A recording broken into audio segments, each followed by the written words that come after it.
तुम बहू नहीं बेटी हो। शाम को गर्मी थोड़ी थमी तो मैं पड़ोस में जाकर निशा के पास बैठ गई। उसकी सासू माँ कई दिनों से बीमार है। सोचा खबर भी ले आऊं और बैठ भी आऊं। मेरे बैठे बैठे उसकी तीनों देवरानियां भी आ गई। अम्मा जी कैसी हैं? शिष्टाचारवश पूछकर इत्मीनान से चाय पानी पीने लगी। फिर एक एक करके अम्मा जी की बातें होने लगी, सिर्फ शिकायतें। जब मैं आई तो अम्मा जी ने ऐसा कहा वैसा कहा, ये किया वो किया।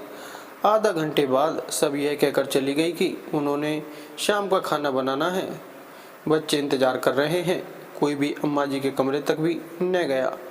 उनके जाने के बाद में निशा से पूछ बैठी, निशा अम्मा जी आज 1 साल से बीमार है और तेरे ही पास है।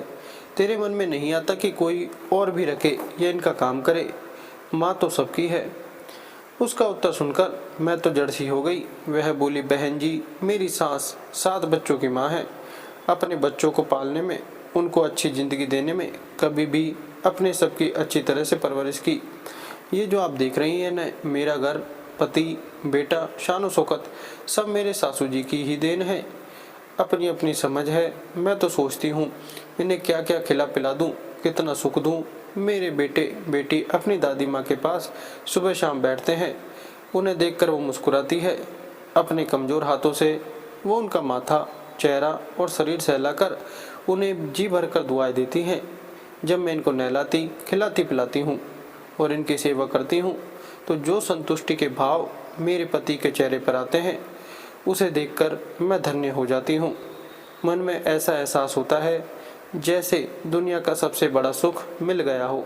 और मुझे भी खूब दुआएं देती है और कहती हैं, तुम मेरी बहू नहीं बेटी हो। मैं तुम्हारे लिए बस यही प्रार्थना करती हूँ कि तुम्हारे बच्चे तुम्हें अपनी पलकों पर सजाए रखें, तुम्हें किसी चीज़ की कमी ना हो। बस उनकी यही दुआ दिल को बड़ा सुकून देती है। ऐसा लगता है जैसे मैंने अपने बुढ़ापे का इंतजाम कर दिया हो। और फिर वह बड़े ही उत्साह से बोली, एक बात और है, ये जहाँ भी रहेंगी घर में खुशहाली ही रहेगी। ये तो मेरा तीसरा बच्चा बन चुकी हैं। और ये कहकर वो सुबह सुबह कर रो पड़ी। मैं इस ज़माने में उसकी यह समझदारी देखकर हैरान थी। मैंने उसे अपनी छाती से लगाया और मन ही मन उसे नमन किया और उसकी सराहना की कि कैसे कुछ निहित स्वार्थी और अपने ही लोग तरह तरह के बहाने बना लेते हैं तथा अपनी आज़ादी और ऐशो-अय्याशी के लिए अपने प्यार एवं ममता की मूर्त को ठुकरा देते हैं। जीते जी माँ की सेवा कर लो, मरने के बाद नाटक मत करना। माँ है तो रौनक है, बरकत है। उसकी गलतियाँ निकालने से पहले ये सोचना उसने आपकी कितनी गलतियाँ माफ़ की है। वीडियो अच्छी लगी तो वीडियो को लाइक करें, चैनल को सब्सक्राइब ज़रूर करें। धन्यवाद।